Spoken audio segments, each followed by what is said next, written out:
Well, yeah, according to the fake polls, because are we supposed to believe them? You know, and there's a part of me that, I mean, I'm going to vote, but I'm also going to pray that we have white hats inside, because, you know, the tech companies are going to try and intervene. And it seems like I just feel like, just within the nature of how things have been going in this country, and just knowing the background of Texas, that I don't even really believe that Beto is really close to Cruz. Right. So it's only like Austin, some parts of San Antonio, maybe Houston that has a huge like a lot volume of Beto supporters. But I feel like he has a really good PR team. You know, PR teams are everything nowadays. You know, they create the illusion of things. And he's very, you know, he's been on all of these talk shows. HBO did a special on him. Vice has done a special on him. He was on Real Time with David Bill Maher. He was on a few other, you know, like late night talk shows. That's all PR stuff. And then they're, you know, they're putting out, you know, press saying, oh, can Beto O'Rourke, you know, win against Ted Cruz? And, you know, and I think that they're really setting it up to look like that he has a lead on Cruz, and he's even not lead, but he's close to Cruz. So then the tech companies can step in and switch it, and it won't look like it came out of nowhere, you know, because even I was couriering for a while too, and I would have to drive a lot outside of Austin, and I didn't see the support outside of Austin for Beto O'Rourke that I saw in other cities that I would have to drive through. I'd have to drive sometimes an hour away, you know. So Corpus Christi, there, like when you first mentioned his name, I was like, Beto, like I had to think. I was like, who? Yeah, I was like, and I was like, what are you talking about? But yeah, because they're really, even though there's a lot of Mexicans here, they're just not into politics like that. Like, no, I don't think he's that popular outside. Outside, of those cities, like, so. Yeah, like Houston, Austin, probably. In Dallas, Fort Worth, they're pretty conservative up there. So I doubt that there's a lot of people up there that's for him, even though it's kind of liberal. Yeah, but they know better. They know better, right? And the whole thing that also trips me out is how, like, his name is Robert. I call him Bob, or his name is Robert O'Rourke, but I'm just like, your name's Bob, dude. Like, stop trying to pander to the Latino community, you know, by using Beto as your nickname. And that's so ghetto and gay. Like, come on. And then also, what else is I gonna say? Yeah, I had more to say, but I forgot. Anybody else want to say anything more about Beto? Well, hey, that was good work, Promethius. I have to say, you got a lot of good information. I didn't know some of that stuff. So but see, I really can't stand Beto, because I agree with TrutherTalk. You know, he's kind of he seemed like a Hispanic Obama or whatever, and you know, and it's all every single time. You know, every single time I turn around, you know, it's like all these Democrats and even some Republicans, but all these Democrats, they act like they're the next Messiah, you know, and they stand up on their damn soapbox, and you know, they try to claim this moral high ground, you know, like it's king of the hill, you know, and it's ridiculous, you know, because when you look at the policies, like I just read, you know, you see that, you know, their intentions are the complete opposite from what they're projecting. You know, and then on top of that, you know, it's like, it's really funny because they always try to paint the Republicans like we're the fucking boogeyman. Oh, sorry for cursing, but we're like we're the boogeyman, you know, and like I don't see anything wrong with Ted Cruz fighting. You know what I'm saying? Like, if you're in politics, you already know what it is. You can't sit here and be a little altar boy. I mean, you know, you're gonna debate, you're gonna argue, y'all gonna have disagreements, y'all gonna you know, y'all. That's how it is, you know. Politics is messy, and I'm sure everybody understands that, you know. Yeah, you know, and the same thing, even with his name, right? I can see like how he's trying to pander to the Latins, because they know that like they're losing the black vote. And even if you go to his website's in, like, he has an option to totally translate his whole website in Spanish. So I'm like, who are you catering to? And then he also offered to debate Ted Cruz in Spanish. I was like, well, what about the other people that don't speak Spanish? How are they going to know, you know, what he said? You know, I was like, oh, it just gets on my nerves so much. I can't stand his butt. And then he said he's gonna take steps to impeach Trump. I saw in an interview that he said that he was gonna do that if he gets in. So a lot of these people, you know, it's like they rounded up all the butthurt Hillary supporters. I wouldn't even see them, and that's his audience, right? Because I don't even see. It seems like a lot of Bernie supporters, they were like almost there. They have, you know, generally speaking, it seems like they have a better head on their shoulders than the Hillary supporters or the people that support Hillary. Man, I think they're just gone. Like, you know, they're gone, man. they're zombified, man. It's so. So they got Florida these zombies just fooling them, you know? Huh? Are we talking Florida next? I didn't know if you were. Oh, Mike, I'm sorry. Yes. You can't leave out Florida, guys. Come on. I'm sorry. I thought you got everybody else. Okay. Oh, we got Mike Emma. We're just going. I just can't stand Beto so much. I just want to. You know, we're not talking about the red. We're just talking about how much we hate Beto. This whole. No, I'm just kidding. Yeah. Yes, Mike. You know, Beto sounds like beta. Actually, yeah, but, I know. Anyway, no, as you guys are talking, I'm just kind of listening and hearing. I'm like, there's like a breadth of diversity of politics across California, Texas, and Florida. And, you know, Florida is extremely unique because, you know, it's a swing state. So swing state politics, there's a lot of moving parts. And I'm really happy to be engaged in it because last week I went to a, first of all, we have two important races going on. We have a Senate race where there's a Democrat already in there, Bill Nelson. He's a huge anti-Second Amendment guy. After the Parkland shooting, he's the one that went to that CNN town hall and was like, you know, talking to Dana Loesch and trying to get all these like young, impressionable kids to think that guns kill people. He literally said that. He's like, and it's a soundbite they used to like run campaign attack ads against him. He's like, at the end of the day, the gun is what is going to do the killing. And I'm just like, see, this is liberal speak right here. I'm picturing that guy doing legs. Yeah, like the gun is what actually kills the person. It's not the person that pulls the trigger. It's the gun that does it. So anyway, he's in Senate right now, but our former governor, soon-to-be former governor, Rick Scott, he's a Republican. He's going against him, and hopefully we can flip that seat red. And then I think, even bigger race is our seat for his replacement for governor. So we have Andrew Gillum, which is a far-left, George Soros-backed candidate. This guy is being investigated by the FBI. I looked at his platform, and he's been very transparent with what he wants to do. He wants to expand healthcare. He wants healthcare for all. He's going to raise the taxes. He wants to abolish ICE. He wants open borders. He wants to impeach Trump. He's talked about that. And he wants to ban assault weapons. So Florida is the most pro-gun state in the union.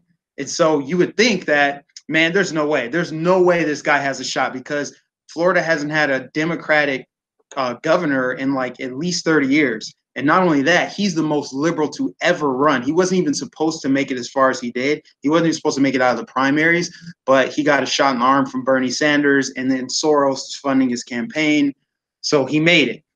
And not only has he made it, he's leading Trump's pick, which is Ron DeSantis. He's a guy that hasn't been in politics. He's just like a Marine, I think, veteran. And basically, Trump handpicked him and said, yeah, this is my guy. So he surged in the polls, but he's losing to this guy. So you have to wonder why. And so when I went to Ron DeSantis's meetup or his meet and greet in Tampa last week, I was talking to people. They're like, the reason why Gillum's winning is, for one, he's got the funding. He's got all these backers and donors. He's also a black guy. So naturally, you guys know how this works with identity politics. He went right for that at the beginning, you know, like, oh, they're just trying to. Right after he won, he's like, yeah, you know, I'm a black man and I'm disgusted by the racism and blah, blah. Then he's got all kind of celebrities campaigning for him, coming down here doing concerts. Hillary endorsed him. Obama endorsed him. They've got all of these celebrities. Diddy said something about him. See, this is their way. This is what they do. They appeal to emotion because they know they can't win on policy. You know, Florida's a low tax state, and I think he's going to have to implement a state income tax in order to pay for this socialist program that he wants to implement. But the other thing that they're doing that's super strategic down here is they're appealing to the Latin vote. So you know that hurricane that hit Puerto Rico last year, right, Maria? Well, we have a whole lot of refugees in Florida from Puerto Rico, and Puerto Ricans vote overwhelmingly Democratic. We also have a lot of Cubans here. Cubans vote overwhelmingly Republican. So it's going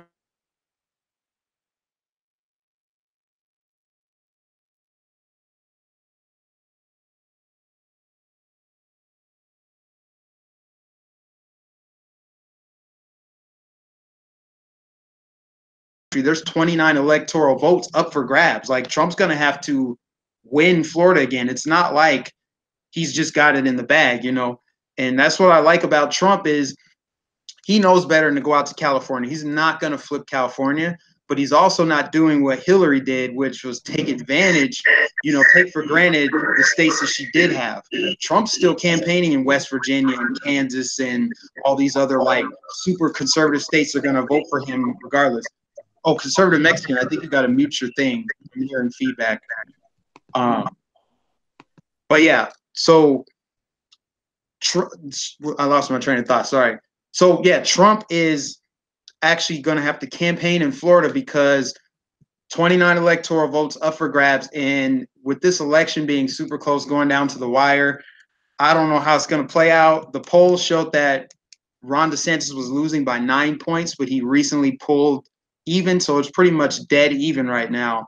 But you guys need to be watching Florida's election, because if it flips blue, that is not good. Even if we do take the House or the Dems don't take the House, it's still not going to be good for 2020 if the biggest swing state is blue. And there's also this other kicker. The next governor of Florida is going to be able to appoint 3 justices, 3 Supreme Court justices for the state of Florida. We have 3 retiring in 2018 or 2019. So whoever wins is going to have a huge advantage to sway the future of Florida. Like, if Florida becomes a blue state permanently, that's not good, because Democrats then know, all right, we have California, 55 electoral votes, boom. Florida, 29, New York, 29. They're trying to flip Texas. I don't see it happening, but with open borders, it could easily happen. Between open borders in Texas and people coming over from Cali, you know, those liberals trying to flee, they're just going to vote for the same shit that they left, which is stupid, obviously. But if Texas, Florida, New York, and California all are blue states voting Democrat, will a Republican ever truly win again? So that's why I say, like, Florida, we have to keep Florida red. So even though you guys don't live here, please do whatever you can to get this information out, because people are kind of freaking out down here. You have a lot of conservatives, like super hardcore conservatives, that are going to turn out, but then you also have a lot of elderly seniors. They may not be able to get to the polls, so people are offering to drive them to vote. Just a lot of different things going on, but that's pretty much it. I don't want to take up too much more time on this so we can move to the next topic, but Florida is going to be huge for 2018 and for 2020. Wait, I want to Georgia. I'm sorry. Go on. What are you saying? I was going to throw something in there for Georgia real quick. Like, when you really look at this, a lot of people don't really look into different politics. Me, myself, I'll look at every single politician and know everything in and out. But if I just look at the surface, majority of the people on the Democratic side, they give you a pipe dream. The one that's on the Republican side, like Kemp right now, I'm looking at the sites and like comparing them, talking about building businesses, putting Georgia people first and things of that nature. So pretty much on the conservative side, they're trying to pretty much help the average citizen be able to get their footing together on an even playing ground. And, you know, there's some Democrats that promise all the time, and they're just not going to come through it. They're going to ban ICE, all types of craziness, like the mayor out here in Georgia. I'm almost positive we're going to easily get it in Georgia, simply. I mean, but I think that this red wave is bigger than what it's expected to be, and it's going to come real hard. Pause. Hey, Mike, what you're saying, so according to the information you're saying, the socialist is winning by the polls in Florida? Yeah, well, it's a dead heat right now, but and you know, I try not to look too much into the polls, because you know, the polls said something else for 2016, and so people said don't put too much stock in the polls, but I still kind of did initially. That's why I was kind of freaked out, like, damn, he's ahead 9 points, even though this guy got backed by Trump, and it's already a red state and it's a Republican state. Even though it's a swing state, Florida's still a Southern Republican state. But with the shifting demographics and after that hurricane, there's so many Puerto Ricans here, and Gillum's a black guy, so that matters. He's going to carry the black vote overwhelmingly just because skin color. So DeSantis has to work twice as hard just to win Florida, whereas if he just had, let's say, even a white establishment Democrat he's running against, it'd be a breeze for him. So I think his campaign kind of was lagging, and now it's catching up now that he's finally starting. He's gone into attack mode, so he's exposing Gillum for some of his ties. He's tied to some, like, I guess it's radical, arguably whatever, radical Islamic group, and it's anti-Semitic. And then also he's being investigated by the FBI, or he's being investigated by the FBI. He says he's not being investigated by the FBI. It's people around him, but they had undercover FBI agents that went on a trip with him because he was using like taxpayer dollars to fund personal expenses and stuff. So for people that say that they're not for, they don't believe in voting for the lesser of two evils, there's absolutely the lesser of two evils. Like, why would you want someone who's already corrupt having more of your money by increasing your taxes? So that's more evil than someone taking less of your money and being corrupt, because humans are going to be corrupt if they're in power. So why would you vote for the person that wants more power? So that's this guy. He's running for governor, and people are freaking out about it. And there was something else I was going to mention too as it relates to this guy. So he's trying to raise taxes. He's being investigated by the FBI. He wants sanctuary. He wants Florida to be a sanctuary state too. So it's just kind of, there is so much about it that you can't even I can't even make a list of it and keep track of it all, because it's too much and there's too many moving parts. And with it being a month to go, it feels like it's going to be a photo finish. It's going to come down to the freaking wire.